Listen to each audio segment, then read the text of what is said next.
Welcome to the Shudder. This is our 50th installment and is comprised of some of the strangest, creepiest, make your blood run cold stories I could find. Now, some of these stories may or may not have actually happened, but no matter. Just the notion that any of these cryptic tales could be true is enough to make you shudder.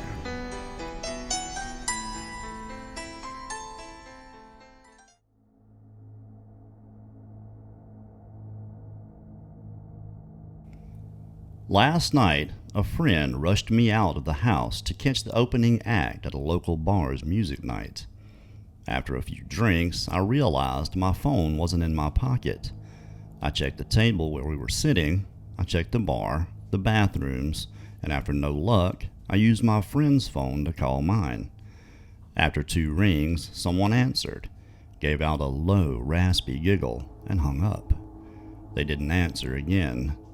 I eventually gave it up as a lost cause and headed home.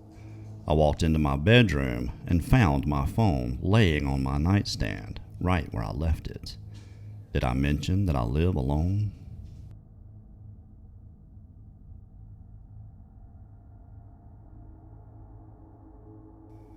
When my sister Betsy and I were kids, our family lived for a while in a charming old farmhouse. We loved exploring its dusty corners and climbed the apple tree in the backyard. But our favorite thing was the ghost. We called her Mother because she seemed so kind and nurturing. Some mornings, Betsy and I would wake up, and on each of our nightstands, we'd find a cup that hadn't been there the night before. Mother had left them there, worried that we'd get thirsty during the night. She just wanted to take care of us.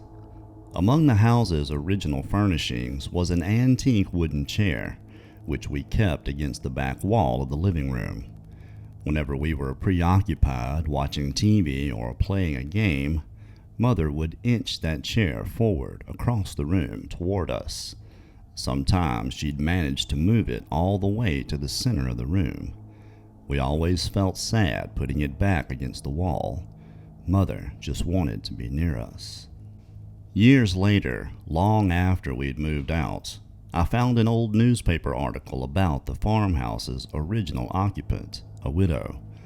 She had murdered her 2 children by giving them each a cup of poisoned milk before bed. Then she'd hanged herself. The article included a photo of the farmhouse's living room, with a woman's body hanging from a beam. Beneath her, knocked over, was that wooden chair, placed exactly in the center of the room.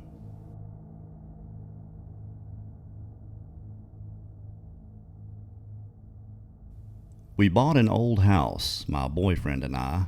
He's in charge of the new construction, converting the kitchen into the master bedroom, for instance, while I'm on wallpaper removal duty.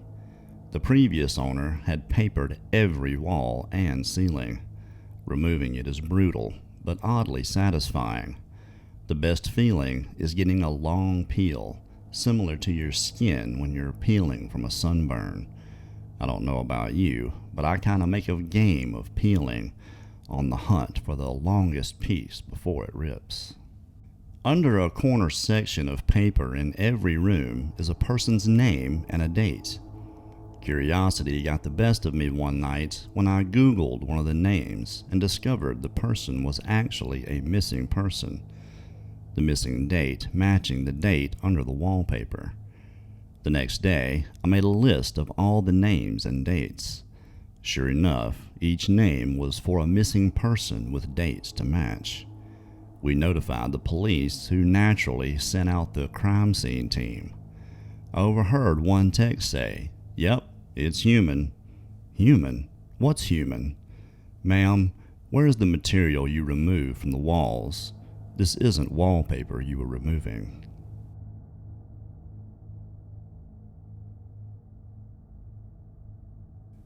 I hate when my brother Charlie has to go away. My parents constantly try to explain to me how sick he is, that I'm lucky for having a brain where all the chemicals flow properly to their destinations like undammed rivers. When I complain about how bored I am without a little brother to play with, they try to make me feel bad by pointing out that his boredom likely far outweighs mine, considering he's confined to a dark room in an institution. I always beg for them to give him one last chance. Of course, they did at first.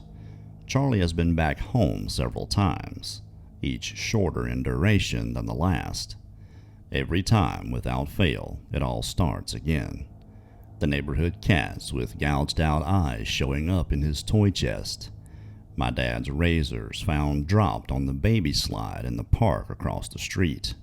Mom's vitamins replaced by bits of dishwasher tablets. My parents are hesitant now, using last chances sparingly. They say his disorder makes him charming, makes it easy for him to fake normalcy and to trick the doctors who care for him into thinking he's ready for rehabilitation. That I will just have to put up with my boredom if it means staying safe from him. I hate when Charlie has to go away. It makes me have to pretend to be good until he's back.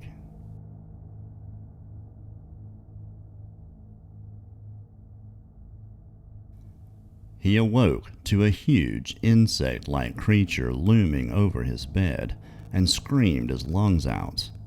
They hastily left the room, and he stayed up all night, shaking and wondering if it had been a bad dream. The next morning, there was a tap on the door. Gathering his courage, he opened to see one of the man-sized bugs gently place a plate filled with fried breakfast on the floor, then retreat to a safe distance. Bewildered, he accepted the gift. The creatures chittered excitedly. This happened every day for weeks. At first, he was worried they were fattening him up, but after a particularly greasy breakfast left him clutching his chest from heartburn, they were replaced with fresh fruit. As well as cooking, they poured hot steamy baths for him and even tucked him in when he went to bed. It was bizarre. One night, he awoke to gunshots and screaming. He raced downstairs to find a decapitated burglar being devoured by the insects. He was sickened, but disposed of the remains as best he could. He knew they had just been protecting him.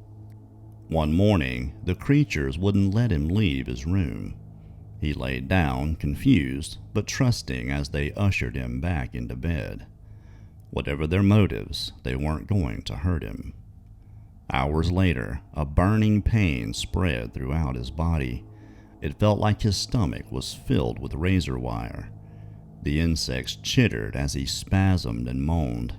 It was only when he felt a terrible squirming feeling beneath his skin that he realized the insects hadn't been protecting him. They had been protecting their young.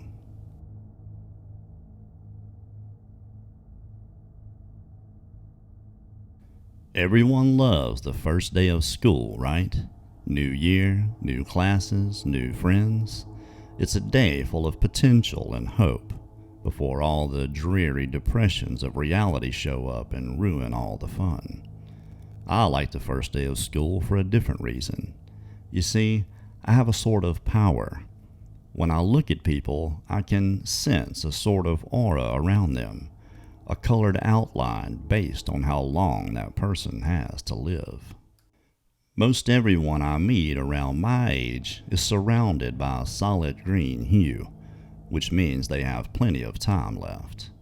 A fair amount of them have a yellowish-orange tinge to their auras, which tends to mean a car crash or some other tragedy, anything that takes people before their time, as they say.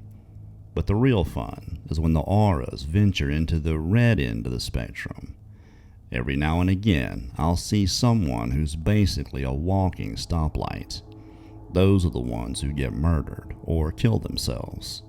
It's such a rush to see them and know their days are numbered. With that in mind, I always get to class very early so I can scout out my classmates' fates. The first kid who walked in was basically radiating red. I chuckled to myself, too bad, bro. But as people kept walking in, They all had the same intense red glow. I finally caught a glimpse of my own rose-tinted reflection in the window, but I was too stunned to move. Our professor stepped in and locked the door. His aura was a sickening shade of green.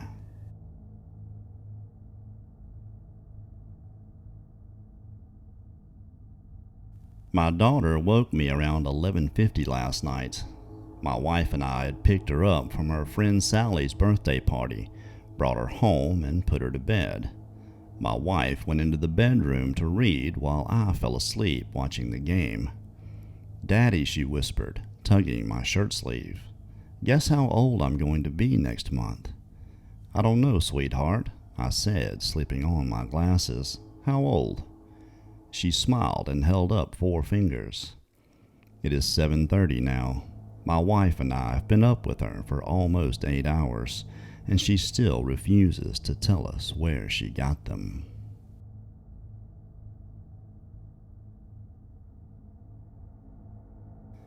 It was 1 a.m., and Guy Halverson sat in his dark living room. He hadn't moved for over an hour. The accident earlier that evening kept playing over and over in his mind. The light turned red, but he was in a hurry and accelerated. An orange blur came from his right, and in a split second there was a violent jolt. Then the bicyclist rolled across his hood and fell out of sight on the pavement. Horns blared angrily, and he panicked, stepping on the gas and screeching away from the chaos into the darkness, shaken and keeping an eye on his rearview mirror until he got home. Why did you run, you idiot? He'd never committed a crime before this, and punished himself by imagining years in jail, his career gone, his family gone, his future gone. Why not just go to the police right now? You can afford a lawyer. Someone tapped on the front door, and his world suddenly crumbled away beneath him. They found me. There was nothing he could do but answer it. Running would only make matters worse. His body trembling, he got up, went to the door, and opened it. A police officer stood under the porch light. "Mr. Halverson?" asked the grim officer. He let out a defeated sigh. "Yes. I'm terribly sorry, but I'm afraid I have some bad news. Your son's bike was struck by a hit-and-run driver this evening. He died at the scene. I'm very sorry for your loss."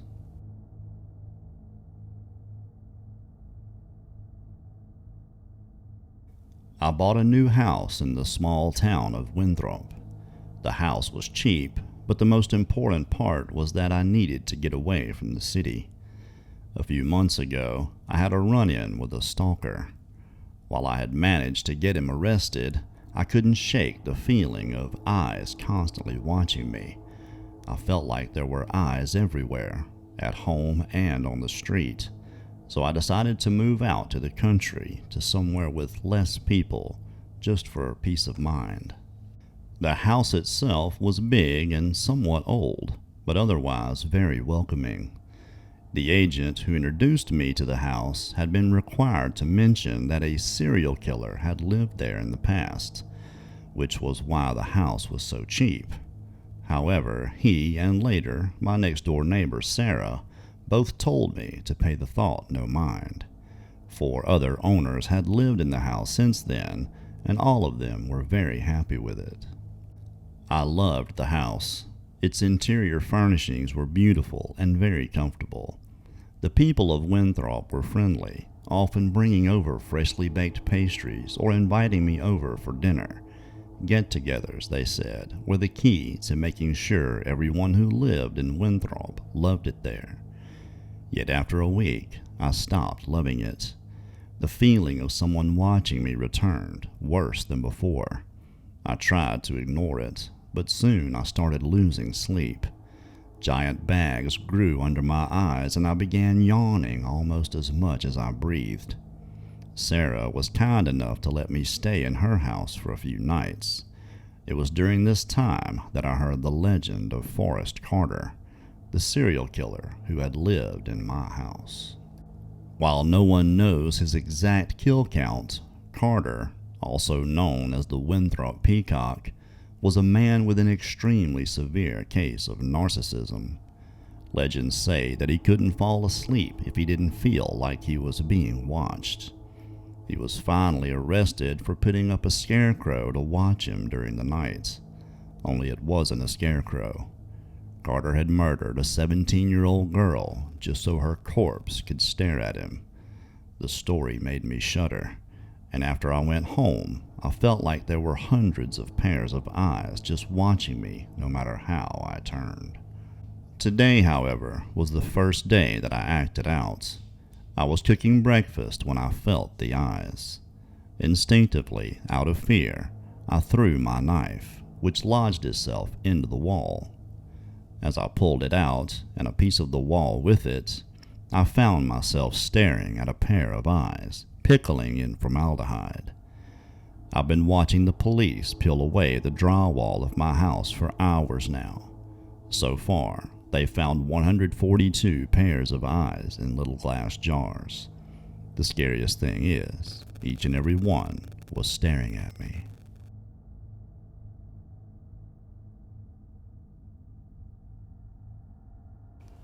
The doctor pulled the stethoscope ear tips out and hung the device around his neck. "Mr. Weatherby, all of your tests have come back negative, and my examination shows nothing abnormal." Adam knew what was coming next. "I'm not crazy, doctor.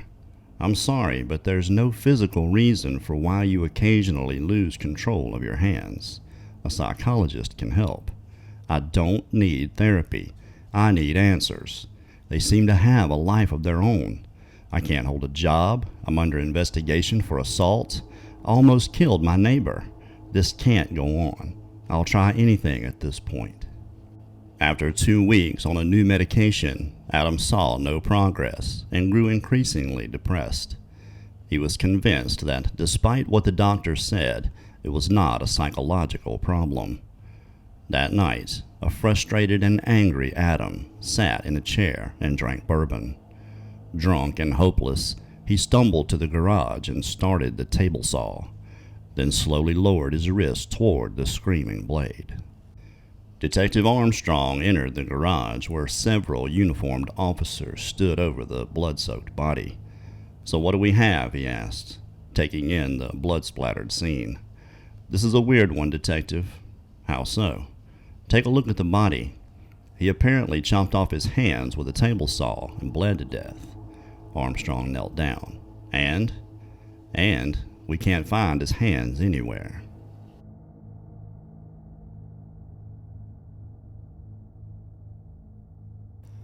"Where are you?" I scream. Panicked, I run through the abandoned farm. I can't find her. Not in the house, not in the barn. I run into the empty field, heart racing. As I scan the area, I run into a mound of dirt and trip, sprawling to the ground. Getting up, it hits me, abandoned farm. I tripped over freshly tilled earth. Crouching down, I start frantically clawing with my hands. Scooping handfuls of dirt, I hit something hard. It's wood. "Are you in there?" I cry, pressing my ear to the wood. I hear muffled cries. I start digging again, but realize it's taking too long. Looking around, I see a garden shed. I sprint to it, ripping the door open. I see a shovel, still caked in dirt. Probably the same one that bastard buried her with. I grabbed it and ran back. I started digging with purpose. Soon the wooden box is exposed. I toss the shovel and rip open the crate. She stares back at me, eyes wide, bound, gagged, but alive. I sigh with relief. Thank God. I reach into my bag, pulling out my rag and chloroform. I crouch down, placing it over her face. She struggles, then faints. I toss her over my shoulder. "Ah, hell," my brother says as I walk back to the truck with a smirk. "You found her." "Yep." "You almost had me, though," I laugh. "All right, my turn. Where did you put her?" I gesture to the creek area. "Somewhere over there. Drowning's an issue, though." "Jerk," he says while running off. I smile, watching him go. I love hide and seek.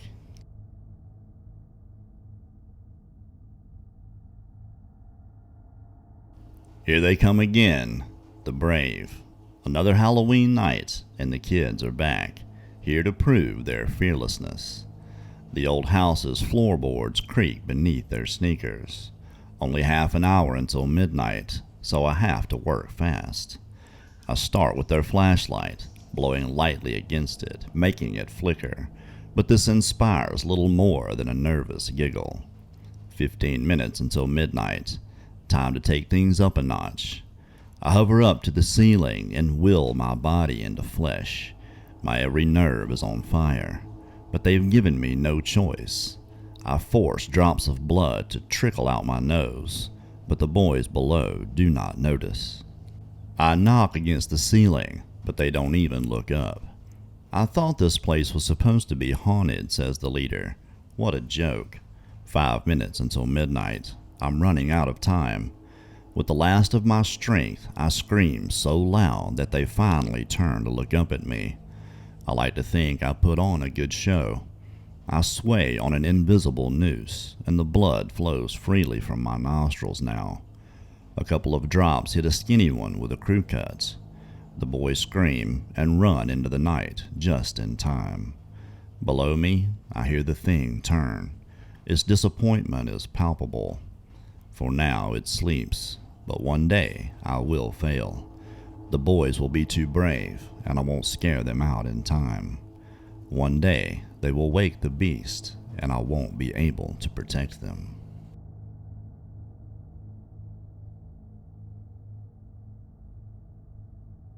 Have you ever walked into a room and found a vampire? No, not the sexy kind, but a foul creature with bony limbs and ashen skin. The kind that snarls as you enter like a beast about to pounce. The kind that roots you to the spot with its sunken, hypnotic eyes, rendering you unable to flee as you watch the hideous thing uncoil from the shadows. Has your heart started racing though your legs refuse to? Have you felt time slow as the creature crosses the room in the darkness of a blink? Have you shuddered with fear when it places one clawed hand atop your head and another under your chin so it can tilt you, exposing your neck? Have you squirmed as its rough, dry tongue slides down your cheek, over your jaw to your throat, in a slithering search that's seeking your artery? Have you felt its hot breath released in a hiss against your skin when it's probing for your pulse, the flow that leads to your brain? Has its tongue rested there, throbbing slightly as if savoring the moment? Have you then experienced a sinking, sucking blackness as you discover that not all vampires feed on blood? Some feed on memories. Well, have you? Maybe not. But let me rephrase the question. Have you ever walked into a room and suddenly forgot why you came in there?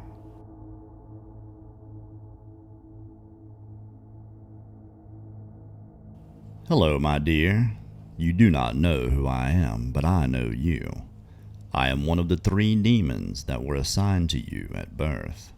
You see, some people in this world are destined for greatness, destined to live happy, fulfilled lives. You, I am afraid, are not one of those people, and it is our job to make sure of that. Who are we? Oh yes, of course. How rude of me. Allow me to introduce us. Shame is my younger brother, the demon on your left shoulder. Shame tells you that you're a freak, that those thoughts you have are not normal, that you will never fit in. Shame whispered into your ear when your mother found you stealing cookies as a child. Shame is the one who makes you hate yourself. Fear sits on your right shoulder. He is my older brother, as old as life itself. Fear fills every dark corner with monsters, turns every stranger on a dark street into a murderer. Fear stops you from telling your crush how you feel. Fear tells you it is better not to try than to let people see you fail. Fear makes you build your own prison. So who am I then? I am the worst of your demons, but you see me as a friend. You turn to me when you have nothing else, because I live in your hearts. I am the one who forces you to endure, the one who prolongs your torments. I am the one who convinces you that you're not being naive. There are probably other names I should be known by, but you can call me Hope. I want to thank you all for listening to these creepy tales. I hope you enjoyed them as much as I enjoyed telling them. Don't forget to like, share, and subscribe, and hit that bell so you can join me here next time for the Shudder.